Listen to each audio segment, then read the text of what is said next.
기도하겠습니다. 하나님 아버지, 말씀을 앞에 두고 주 앞에 아뢰입니다. 주의 성령께서 함께 하시고 주의 은혜 가운데 우리를 붙드셔서 성령께서 조명하신 대로 이 말씀 깨닫게 하시고 또 이 말씀대로 남은 시간을 살아갈 수 있도록 주님 도와주시옵소서.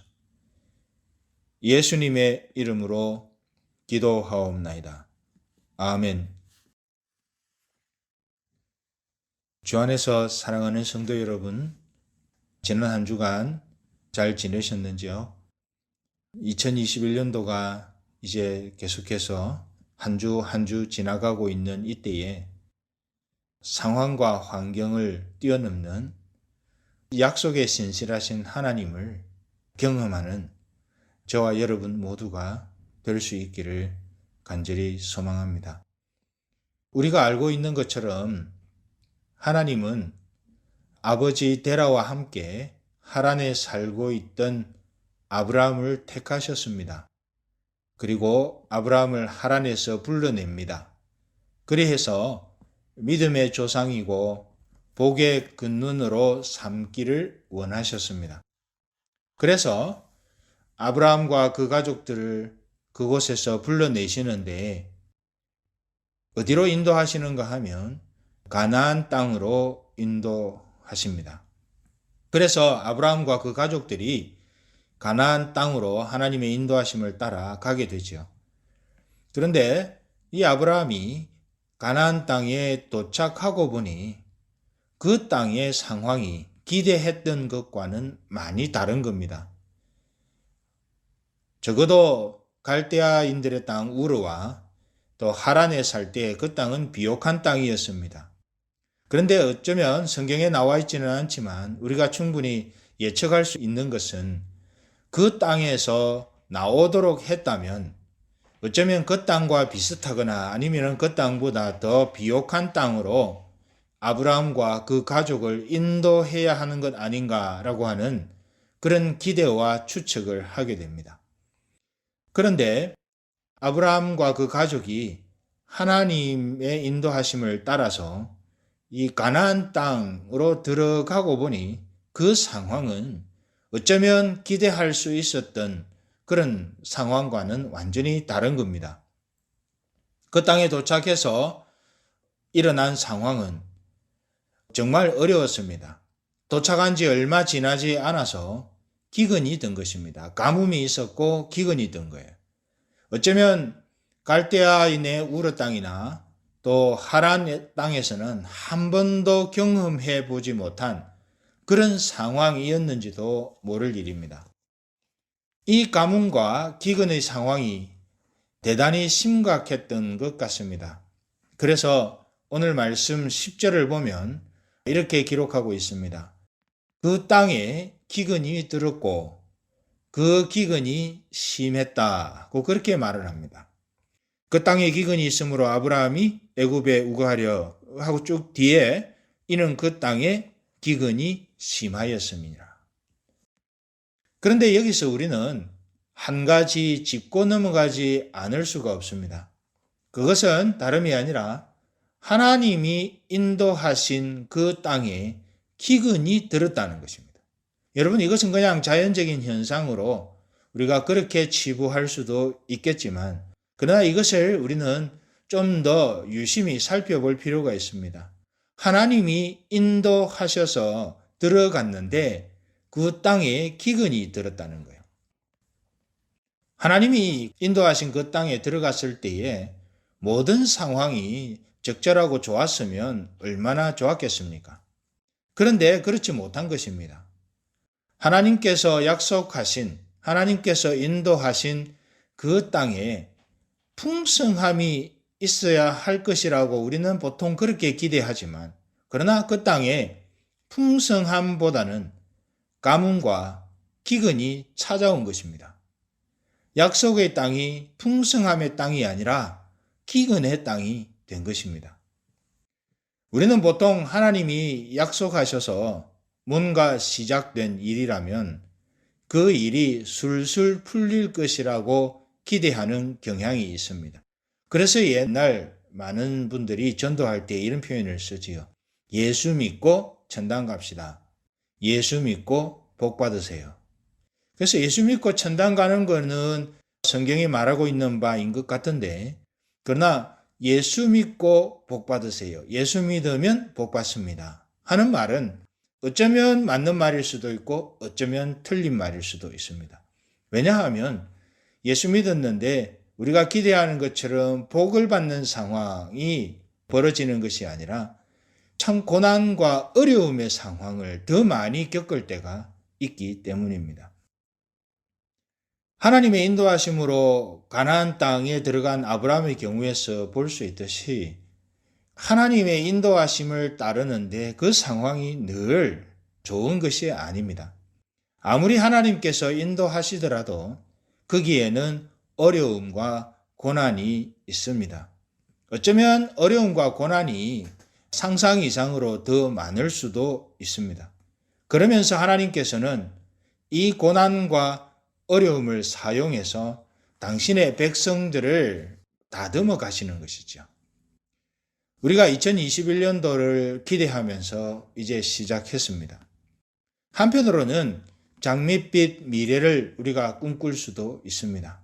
그런데 한편으로 우리가 또 기억해야 할 것은 우리가 그런 장밋빛 미래를 기대하면서 2021년도를 시작했지만 어쩌면 우리에게는 우리가 기대하는 것과는 달리 어려움과 고난의 상황이 더 많을 수도 있다 하는 사실을 우리는 염두에 두어야 합니다. 그런데 그 어려움과 고난의 상황이 그냥 어려움과 고난의 상황이 아니라 하나님께서 성경을 전체를 보면 하나님께서 당신의 백성을 다듬어 가시고 세워 가시고 또 하나님의 당신의 백성답게 만들어 가시는 그런 하나의 과정인 것을 우리는 볼 수 있습니다. 그렇다고 하면 우리가 기대하는 것과는 달라도 2021년도에 여러 가지 어려운 상황을 만날 때에 내가 왜 이런 어려운 상황을 만나야 되나라고 하는 자포자기하는 마음보다는 하나님께서 이 상황을 통해 우리를 어떻게 빚어가실지에 대한, 그래서 하나님의 약속대로 우리의 발걸음을 어떻게 인도하실지에 대한 기대감을 가지고 그 상황을 분별하고 이겨가는 지혜가 필요한 것입니다. 지금 아브라함에게 닥친 것도 그런 측면이 강합니다. 그런데 우리가 한 가지 예를 보면 다윗의 경우를 우리는 예를 들 수가 있겠습니다. 다윗을 하나님께서 왕으로 지명하셨습니다. 그런데 그 뒤 상황이 왕으로 지명을 했으면 지명받은 왕으로서의 그 권위를 주셔서 그 모든 상황에 백성들이 이 사람이 왕으로 지명받았구나 하는 것을 늘 인식하도록 해주셨으면 얼마나 좋았겠습니까? 상황이 물 흐르듯 진행될 수 있었으면 얼마나 좋았겠습니까? 그런데 그렇지 못했습니다. 왕이 되고 나서도 상황은 다윗에게 너무너무 힘들었습니다. 심지어 아들 압살롬에게 쫓겨다니는 그런 신세가 되기도 했습니다.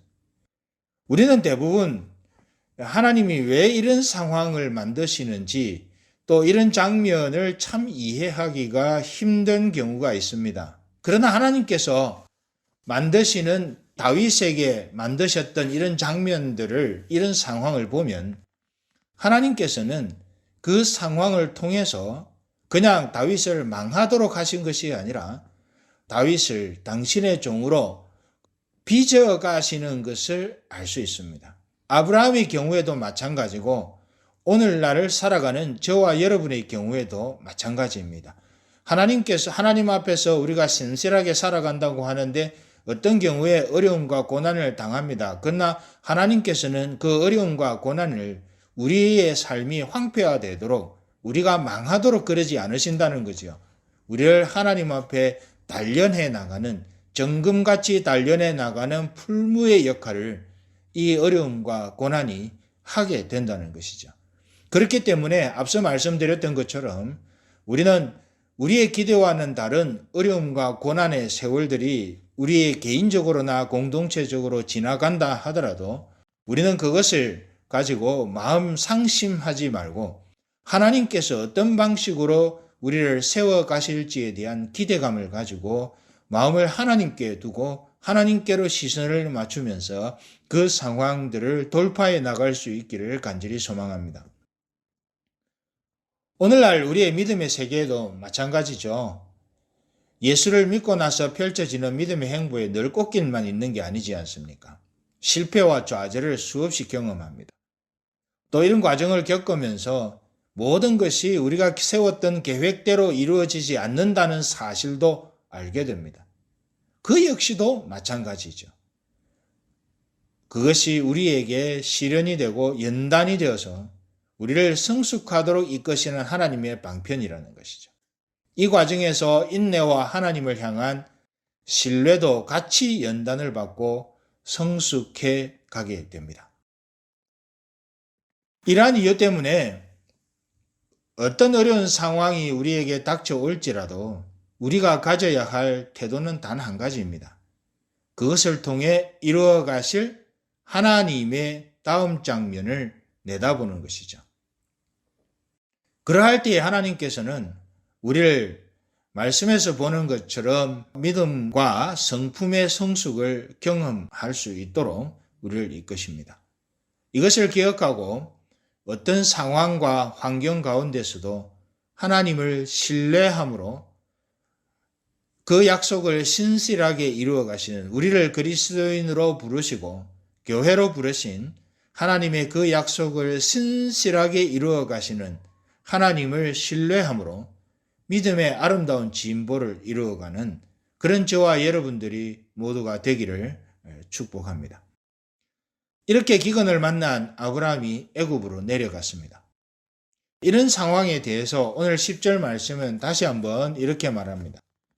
그 땅에 기근이 있으므로 아브라함이 애굽에 우거하려 하여 그리로 내려갔으니 이는 그 땅에 기근이 심하였음이니라. 이 말씀을 보시면 그 땅에 기근이 있었으므로 그 기근이 있었다는 이유 때문에 양식을 구하기가 힘들었다는 이유 때문에 아브라함이 애굽에 우거하러 내려갔다라고 기록하고 있습니다. 애굽의 나일강 유역은 강이 우리 세계적으로 4대 강 중에 하나죠. 그런데 이 나일강 유역은 아무리 가뭄이 있어도 마를 일이 없는 그런 강이었습니다. 늘 안정적인 식량 공급이 가능했고 이런 점을 생각하면 아브라함의 그런 결정은 일면 타당성이 있어 보입니다. 기근이 있으니 양식을 안정적으로 얻을 수 있는 그 큰 강유역 애굽 땅으로 내려가는 것이 우리가 상식적으로 보면 그럴 수 있지라는 생각을 하게 됩니다. 타당성이 있는 거죠. 그리고 한 가지 덧붙여서 우리가 또 생각해 봐야 될 것은 그냥 이 아브라함이 순간적으로 양식을 좀 얻기 위해서 애굽 땅으로 간 것이 아니라는 점입니다. 우거하러 내려갔다라고 성경이 표현합니다. 우거하러 내려가는 것은 기근을 피해서 잠시 대피하러 내려가는 것이 아니라 아예 작심하고 가뭄과 기근이 자주 발생하는 가나안 땅을 버리고 식량을 안정적으로 확보할 수 있는 이 애굽 땅에 장기적으로 체류하기 위해서 내려갔다는 말입니다. 아브라함이 가나안 땅에 대한 약속을 하나님으로부터 들은 직후에 장기적으로 애굽에 머무르기 위해 떠나가는 이런 모습은 이 아브라함의 믿음의 수준을 보여주는 것이라는 거예요. 여러분 잘 보십시오. 지금 하나님께서는 아브라함에게 애굽으로 가라고 사인을 주지 않으셨습니다. 하나님께서 아브라함을 인도하신 것은 가나안 땅이었습니다. 아브라함과 그 가족들을 인도해서 가나안 땅으로 들어오게 하신 거죠. 그리고 그 이후에 아무런 사인을 주지 않으셨습니다. 기근 들었으니까 잠시 애굽 땅으로 피신하라. 예수님께서 고난 핍박을 피해서 애굽으로 잠시 피신했던 그 성령이 그때는 지시하신 것이죠. 그런데 어쨌든 이 순간에는 하나님께서는 아브라함에게 기근이 심하니 애굽으로 잠시 피신해 있거라라고 하는 아무런 지시하심을 주지 않으셨습니다. 그런데 이 아브라함과 특히 아브라함을 중심으로 그 가족들이 현실적인 판단을 한 겁니다. 여기는 기근 들어서 양식을 구하기 힘드니 애굽 땅으로 내려가면 충분히 양식을 구할 수 있고 이 기근이 끝날 때까지 거기에 기거하면서 우리의 안전을 도모하자, 그런 생각을 하게 된 것입니다. 현실적인 판단을 한 것이죠. 이것은 사실은 우리는 아예 다음 장면을 알고 있으니까 아브라함이 나중에 또 하나님 앞에 제대로 된다, 그런 생각할 수 있지만은, 그러나 이 장면만 두고 보면 아브라함은 대단히 불신앙적인 판단을 한 것입니다. 하나님이 어떤 사인 주지 않으셨는데, 하나님의 그 의중은 밝히 드러내지 않으셨는데, 아브라함은 자기 자신이 보기에 괜찮아 보이는 방향대로 판단을 한 것입니다. 이런 경향이 어디서 온 것입니까? 이것은 아담 이후로 모든 인생들에게 보여진 그 아주 보편적인 모습입니다. 아담도 마찬가지지 않습니까? 하와, 아담, 우리 마찬가지지 않습니까? 하나님께서 동산 중앙에 있는 그 나무의 선악을 알게 하는 나무의 실과를 먹지 말라고 했는데 이들이 먹은 이유가 무엇입니까? 어느 한날 사단의 그 꼬임에 빠져서 다시 그 물건을 보니까, 그 선악을 알게 하는 나무의 실과를 보니까 먹음직도 하고 보암직도 하고 지혜롭게 할 만큼 탐스럽게 보인 거예요. 자기가 보기에 좋아 보인 겁니다. 그 좋아 보이는 대로 행한 것이 문제였지요. 그런 경향, 그런 흐름이 지금 아브라함 속에도 흐르고 있는 겁니다. 자기가 보기에 좋아 보이는 대로 판단을 한 것이죠.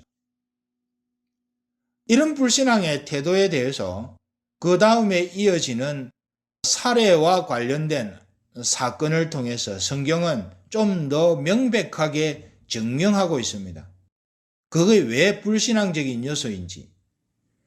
아브라함은 하나님의 약속보다 상황을 더 크게 보았고 하나님보다 애굽을 더 신뢰했습니다.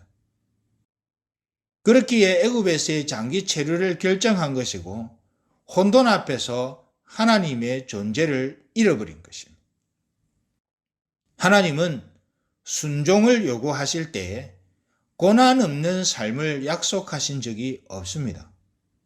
하나님을 따르는 삶에는 반드시 고난이라는 것이 있습니다. 그런데 그 고난을 통해서 그때마다 하나님은 그 고난 속에 우리를 그냥 내버려 두시지 않습니다. 오늘 이 장면도 보십시오. 자기가 판단해서 애굽으로 내려갔고 애굽으로 내려가는 중에 염려가 되었습니다.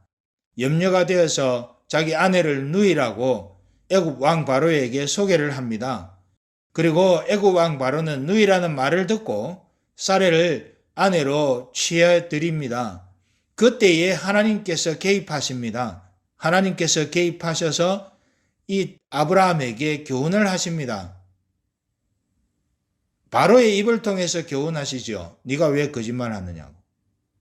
이 사람이 너 아내지, 너 누이가 아니지 않느냐고. 그래서 결국은 어떻게 됩니까? 그것을 통해서 아브라함이 다시 한번 교훈을 얻고 새롭게 출발하는 계기가 마련이 됩니다. 여러분, 하나님께서 인도하셔서 하나님을 따르고 있는데 그 삶에 고난이 올 때에는 그 고난을 하나님 그 고난을 통해서 우리를 더 하나님 앞에 한 단계 성숙해 가도록 그런 식으로 인도하시려고 하는 의도를 가지시고 그렇게 한다는 점을 우리는 기억할 필요가 있습니다. 하나님의 약속, 애초에 주셨던 하나님의 약속을 이루기 위한 하나님의 단련의 과정, 하나님의 훈련의 과정이 그러한 상황을 통해서 우리에게 주어진다는 것이죠. 아브라함에게 일어났던 이런 상황은 오늘날을 살아가는 우리에게 있어서도 별반 다르지 않습니다. 하나님께서는 고난의 길을 허락하시는 분이시지만 동시에 그 고난의 길에서 지켜주시는 분이십니다. 우리가 넘어질 때 일으켜주시고 그런 다음 걸어갈 때에 걸어갈 힘을 주시는 분이십니다. 또한 고난과 어려움을 통해서 더 성숙한 존재로 우리를 자라게 해주시는 분도 하나님이십니다. 그러므로 어떤 고난의 상황이 닥칠 때에 아브라함처럼 합리적인 이성으로 해결책을 찾기보다 또 자신의 기준을 따라서 판단하기보다 그 고난의 상황을 주신 하나님의 의도를 우리가 잘 이해하고 약속에 신실하신 하나님께서 그 고난의 과정을 통해서 우리를 하나님의 백성답게 아름답게 인도해 가실 것에 대해서 신뢰하면서 그 하나님께 나아가는 저와 여러분 모두가 다 될 수 있기를 간절히 소망합니다. 우리는 이 아브라함의 태도를 통해 반면 교사를 삼아야 합니다. 아브라함의 태도를 통해 우리가 그런 순간에 무엇을 해야 할지를 우리는 배울 수 있어야 합니다. 그래서 우리는 어떤 어려움과 고난의 시절이 2021년도 이 한 해 동안에 개인적으로나 공동체적으로 닥칠지라도 우리가 분명히 한 가지 기억해야 할 것은 그것은 우리를 망하도록 하나님이 허락하시는 것이 아니다. 우리를 더 강하게 하고 더 하나님 앞에 아름답게 세워가기 위한 하나님의 방편이 되는 것이다. 하나님은 우리를 그리스도인으로 부르신 그 약속에 신실하신 분이시다 하는 점을 기억하고 하나님 앞에 아름답게 또 굳건히 있어서 그 모든 상황을 이기고 승리하는 그런 저와 여러분 모두가 다 될 수 있기를 간절히 소망합니다. 이 말씀을 기억하면서 우리 같이 기도하겠습니다. 하나님 아버지 감사합니다. 오늘 이 말씀에서 우리에게 가르쳐 주신 것처럼 우리가 이 땅을 살아가면서 하나님의 백성으로 그리스도인으로 부름을 받았는데 우리의 심령에 우리의 상황 가운데 어려움과 고난의 세월들이 닥칠 때에 그것을 해결하기 위해 우리의 생각대로 솔루션을 찾으며 우리의 생각대로 방향을 정할 것이 아니라 우리를 그리스도인으로 부르신 하나님의 의도가 어디에 있으며 하나님의 방향이 어디로 향하고 있는지 우리가 면밀하게 기도 중에 인식하고 우리의 발걸음을 하나님이 기뻐하시는 대로 떼어갈 수 있도록 하나님 도와주시기를 원합니다. 하나님은 약속에 신실하신 하나님이십니다. 하나님의 그 약속에는 후회하심이 없는 줄을 믿습니다. 하나님께서 우리를 그리스도인 부르시고 자녀 삼으신 것에 후회함이 없는 줄을 우리는 신뢰합니다.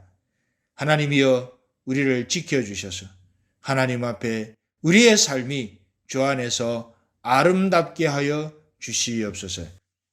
예수님의 이름으로 기도하옵나이다. 아멘.